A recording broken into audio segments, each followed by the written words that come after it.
గాంధీ కలలు కన్న గ్రామ స్వరాజ్యాన్ని సాకారం చేసే దిశగా సీఎం జగన్ అడుగులు వేస్తున్నారని అన్నారు మంగళగిరి వైసీపీ అభ్యర్థి లావణ్య. తాడిపల్లి మండలం మెల్లంపూడి ఇప్పట్టం గ్రామంలో ఆమె ఎన్నికల ప్రచారం నిర్వహించారు.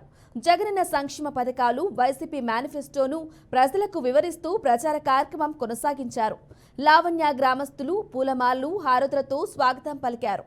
ప్రతి ఇంటికి సంక్షేమ పథకాలు అమలు చేయడంతో పాటు ప్రతి గ్రామానికి సచివాలయాలు, రైతు భరోసా కేంద్రాలు, వెల్నెస్ సెంటర్లు తీసుకువచ్చిన ఘనత సీఎం జగన్ కు దక్కుతోందని లావణ్య అన్నారు. జగనన్నకి ఈ నెల మరి ఎన్నికలు వచ్చిన సందర్భంగా అందరూ మద్దతుగా జగనన్నకు ఓటేస్తే ఈ వచ్చే నెలలో మళ్ళీ జగనన్న ప్రభుత్వం ఏర్పడుతుంది. అందరికీ మళ్ళీ మంచి రోజులు వస్తాయి.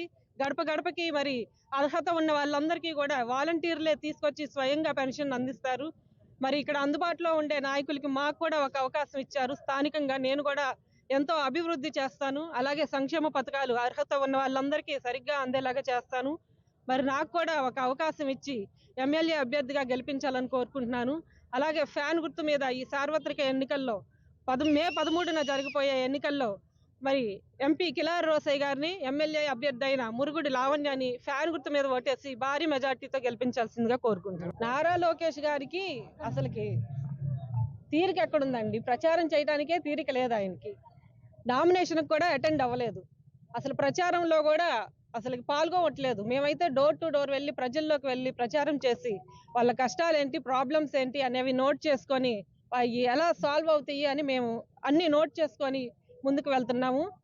వాళ్ళకి గెలుపు అనేది లేదండి ఖచ్చితంగా. ఎందుకంటే వాళ్ళు సక్సెస్ పాత్రలో వెళ్ళట్లేదు.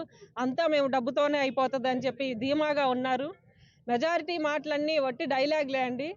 ఉంటే వారి ప్రచారానికి కూడా అందుబాటులో లేరు. ఇప్పుడే అసలుకి ఇంత పర్టికులర్ టైం, ఎంత ఇంపార్టెంట్ టైంలో వాళ్ళు ప్రచారంలో కూడా పార్టిసిపేట్ చేయకుండా అశ్రద్ధగా ఉన్నారంటే రేపు మరి పాలన ఎలా చేస్తారో ప్రజలందరూ కూడా గమనించాలి. మరి స్థానికంగా అందుబాటులో ఉండే వాళ్ళకి ఒక అవకాశం ఇచ్చినట్టయితే మేము దగ్గరుండి బాధ్యతగా మీ కుటుంబ సభ్యురాల్లాగా ఏ కష్టం వచ్చినా వెన్నంటూ ఉండి మమ్మల్ని అందరినీ బాధ్యతగా బాగా చూసుకొని ఏ సమస్య రాకుండా పరిష్కారం చేస్తానని హామీ ఇస్తున్నాను.